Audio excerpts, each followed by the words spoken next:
세종연구소 홍현익입니다. 저는 프랑스 파리에서 공부를 했고요. 프랑스에 있을 때 박사학위 논문을 받은 게 골바초프의 외교정책에 관한 것으로 학위 논문을 썼습니다. 그래서 제가 이제 러시아 문제에 관심이 많고 한국에 와서도 러시아의 대외정책에 대해서 연구도 많이 했는데, 최근에는 뭐 북핵 문제라든지 아니면 한미동맹이라든지 한반도 안보 문제, 또 더 크게 보면 한국의 국가 전략에 대해서 연구해 오고 있습니다.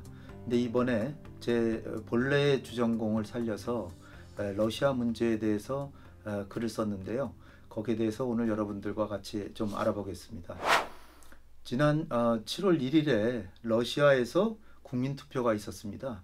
그 국민투표의 내용은 지금 현재 대통령직을 맡고 있는 푸틴 대통령이 2024년에 6년의 임기를 마치고 또다시 이제 선거를 해야 되는데, 사실 러시아 헌법에서는 2번 연임한 뒤에는 대통령에 출마할 수 없게 되어 있습니다.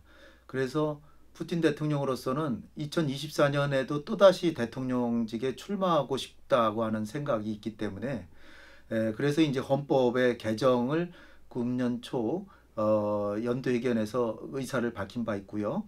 뭐 사실 2024년이니까 아직 상당히 3년 이상 시간이 남았는데 일찌감치 헌법을 이제 개정하려고 이걸 제안을 했고요. 그래서 이미 3월 달에 러시아의 상하원에서 심의를 거쳐서 압도적인 찬성을 거쳐서 이 개헌안이 통과가 됐고요. 그리고 헌법재판소에서도 승인이 나서 개헌은 이미 확정이 됐습니다.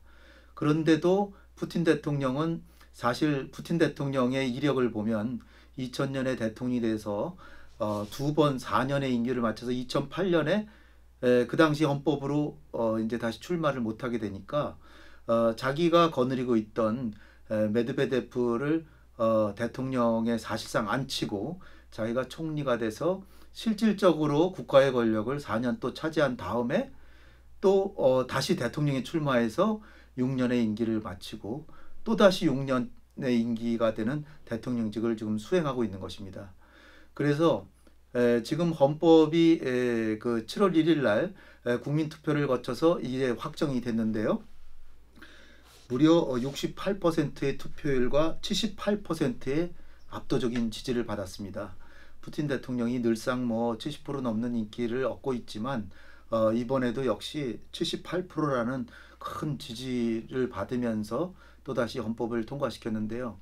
그렇게 돼서 2024년에 또다시 대통령에 출마해서 당선되고, 또 그리고 6년의 임기를 또 마치고 또 6년을 더하게 된다면 무려 36년의 통치를 하게 되는 것입니다. 우리가 잘 아는 철권 통치를 했던 스탈린보다도 무려 7년이나 더 길게 러시아를 통치하게 되는, 할 수 있는 가능성을 이제 확보하게 된 것입니다. 그래서 러시아 국민들이 계속해서 지지한다면 이 장기 집권 또는 뭐 종신 집권의 다름 아닌 80세가 넘는 나이까지 러시아를 다스리게 되는 것입니다. 그래서 이 문제를 오늘 이제 좀 살펴보려고 하는데요. 이게 사실 말씀드렸다시피 상하원 통과되고 헌법재판소의 승인을 받아서 이미 통과됐는데도 푸틴 대통령은 자신의 정통성을 더 강화하기 위해서 국민투표라는 형식을 거쳐서 국민들이 다 지지한다, 이런 튼튼한 기반 하에서 통치를 해나가겠다, 이런 구도하에서 이런 구상을 했는데요. 사실 4월 달에 4월 22일로 국민투표가 예정되어 있었는데, 러시아에도 이제 코로나19가 이제 번져서 이게 국민들의 건강에 문제가 생기니까 7월 1일로 연기를 했고요. 또 투표율을 높이기 위해서 코로나19의 감염의 위험성이 있다라는 것을 이제 명분으로 들어서 일주일 전부터 투표를 할 수 있게 하고요. 또 전자투표도 가능하게 하는 등 투표를 늘리기 위해서 상당한 애를 썼습니다.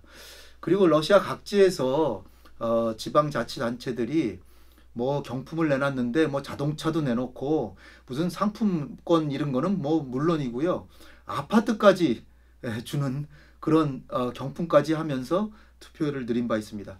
어쨌든 중요한 것은 이제 이 압도적인 다수가 러시아의 그 대통령이 또다시 2024년에 다시 출마할 수 있게 만든 이걸 합법화했기 때문에, 왜 러시아에서는 1990년 초에 베를린 장벽이 무너지고 동구가 공산권에서 다시 민주화되고 그리고 소련도 해체돼서 다원적인 정치 체제를 갖추게 됐는데 어떻게 러시아에서는 또다시 이렇게 권위주의적인 통치 또 영구 집권에 가까운 통치가 되는 개헌이 이루어졌을까?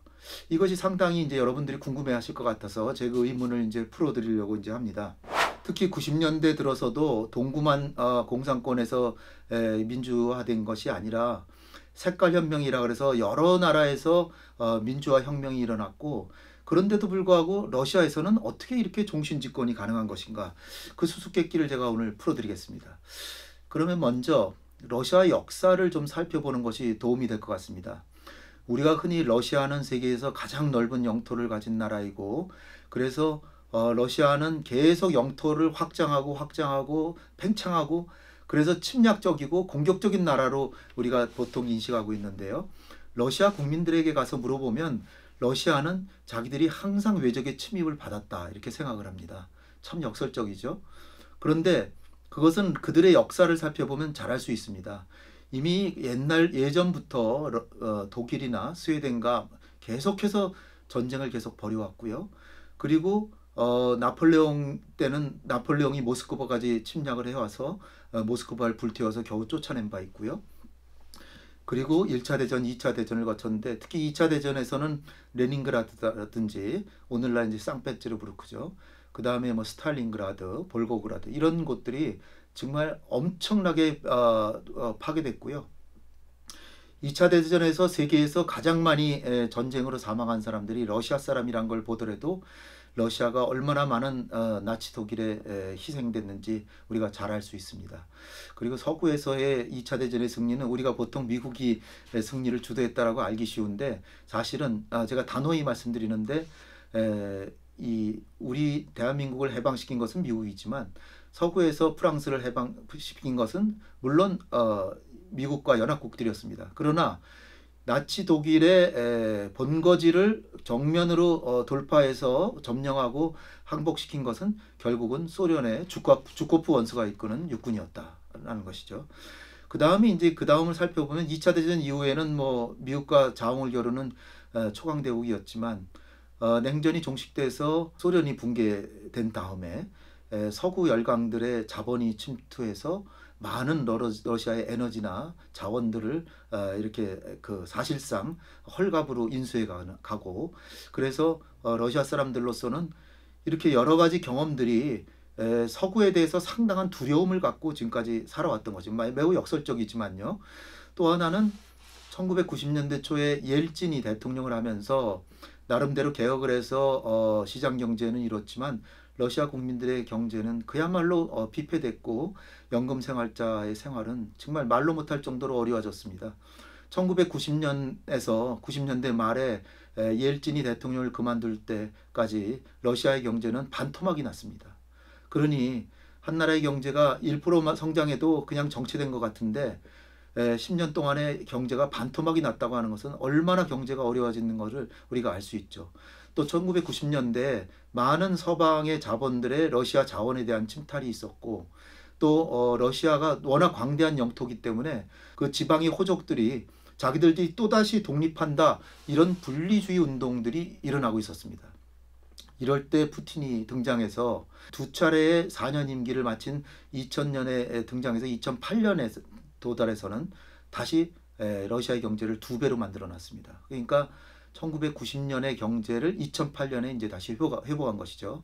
그로부터는 일반 국가 정도의 성장을 가져왔지만 어쨌든 러시아 국민들이 푸틴 대통령을 굉장히 이렇게 높이 평가하는 이유는 국가가 또다시 분열될 것을 분열되는 위기를 막았고 경제 성장을 짧은 시간에 이뤘고 그리고 1990년대에 러시아 사람들이 상당히 두려움을 느꼈던 것은 사실 소련이 해체되고 동구가 붕괴되고 그래서 민주화되는 이런 양상에서 러시아의 안보 위협이 거의 없어졌는데 그런데 나토라고 하는 것은 사실 러시아와 바르샤바 조약기구를 겨냥해서 만든 군사조약기구입니다. 근데 이 기구가 해체돼야 마땅한데 오히려 더 동구 쪽으로 확장해 왔다는 것이죠.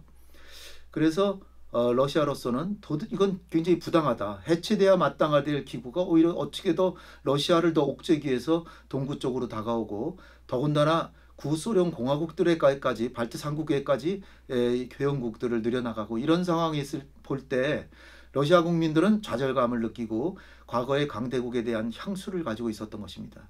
그런데 이러한 그 서방의 이른데면 공세에 대해서 푸틴 대통령이 단호히 대응하고 또 그동안에 중동이라든지 아프리카라든지 여러 군데에서 러시아의 위상을 증진시키고 영향력을 강화했기 때문에 그리고 서방의 열강들의 국가 원수들을 만나서도 강력한 리더십을 발휘해서 전혀 꿀리지 않고 오히려 정상회담 같은 걸 주도해 나가는 이런 모습을 보면서 러시아 국민들은 푸틴 대통령을 지지하게 됐던 것입니다. 특히 최근에 와서는 과거 1950년대에 흐루시초프가 뭣도 모르고 우크라이나한테 넘겨줬던 크리미아 반도를 다시 되찾아옴으로써 물론 서방에서는 이것이 러시아의 침탈이라고 보고 거기에 대해서 제재를 가하고 있지만 러시아 국민들로서는 흐루시초프가 바보같이 양도했던 것을 다시 찾아온 것이다 이렇게 생각하고 있는 것이죠. 그래서 러시아의 강대국의 위상을 다시 되돌려 놓고 러시아의 통일성을 유지했다는 측면에서 러시아 국민들은 푸틴 대통령을 높이 평가하는 것입니다. 그런데다가 이 러시아인들이 과거에 짜르 시대, 제정 러시아 시대에서도 상당히 강력한 군주들을 지지해 왔다는 것이죠. 예를들면 뭐 에카테리나 2세라든지 아니면 피오트르 대제 이런 사람들을 다 존경해 왔기 때문에 뭔가 강력한 리더십을 과거부터 좋아해 왔고 민주화를 경험해 본 적이 없다는 것이죠. 그래서 지금도 어떤 장기 통치에 대해서 그 부정적인 생각을 갖기보다는 장기 통치라는 건 큰 문제가 아니지만 잘만 통치하면 된다. 그리고 나라가 분열되지 않으려면 강력한 통치가 필요하다. 이런 필요성을 인정하고 있기 때문에 러시아 국민들이 이런 푸틴 대통령의 장기 집권을 허용한 것이 아닌가 이렇게 대체로 정리해 볼 수 있겠습니다. 자, 그러면 푸틴 대통령이 다스리는 향후의 러시아의 국제 정치는 어떻게 흘러갈 것인가 간단히 요약해 말씀드리겠습니다. 무엇보다도 이 크리미아 반도를 지키고 그러니까 러시아의 영토의 전일성, 통일성을 지키고 국가안보를 철저히 하고 국민의 생명과 재산을 보호하는 걸 물론 제일 중시하겠죠. 그리고 핵 시대에 있어서 미국과 핵을 과점하는 나라로서 전략적인 안정성을 가지는 것은 상당히 계속 신경을 쓰겠죠. 그것을 제외한다고 하면은 경제 발전을 해서 나라를 부강하게 하는 것을 실질적인 목표로 삼으면서 지역별로 각각의 경우에 따라서 실용주의적으로 현실주의적인 그런 처방을 하는 외교 정책을 펴고 있는 것을 볼 수 있습니다. 무엇보다도 국가안보 외에는 러시아의 바로 바깥에 있는 구소련 공화국들과의 관계를 강화하는 데 지금 신경을 쓰고 있습니다. 그래서 안보적으로는 집단안보 조약기구라고 하는 이 기구를 통해서 또 경제적으로는 관세 동맹인 유라시아 경제연합을 통해서 카자흐스탄과의 협력을 주축으로 해서 5나라, 6나라의 협력을 하면서 구소련을 다시 한번 규합하려고 하는 이런 움직임을 보이고 있습니다. 그 다음에 또 모스크바가 유럽에 있기 때문에 유럽 국가들과의 관계를 중시하고 있습니다. 특히 독일의 에너지, 가스를 수출해서 최근에는 또 발트해 해저 가스관을 이제 부설해서 독일의 가스를 판매해서 큰 소득을 올리고 그리고 에너지원을 통해서 국가의 위상도 증진하고 하는 이런 정책을 하면서요. 이것을 이제 미국이 상당히 방해를 하고 있는데 이것을 우회해서 에너지 협력을 통해서 유럽 국가들과의 관계를 돈독히 하면서 나토가 사실 미국이 주도하는 안보 기구로서 러시아에 대항해서 생긴 그런 기구인데 이 나토의 대부분 다 유럽 국가들이 회원국이지만 이 유럽 국가들을 미국과 분리해서 미국에 대해서와 달리 유럽에 대해서는 각각 같은 유럽 국가로서 협력을 하자 이런 측면에서 유럽과의 협력을 안보적으로도 도모하고 있습니다. 그 다음으로 중시하고 있는 것은 이제 한반도 쪽으로 다가와서 중국과의 전략적 동반자 관계를 유지하고 있는데요. 중국에 대해서는 러시아가 경제적으로 어려울 때 러시아의 가장 큰 수출품인 에너지라든지 무기라는 것을 수출해서 엄청난 외화를 획득해서 그걸로 경제 발전을 이루고 또 중국으로서는 사실 중국이 미국과 경쟁하면서 서방 국가들은 중국에게 첨단 무기를 수출하지 않습니다. 따라서 중국으로서도 첨단 무기가 필요한데 러시아가 이걸 수출해줘서 고마움을 지금 느끼고 있는 것이고요.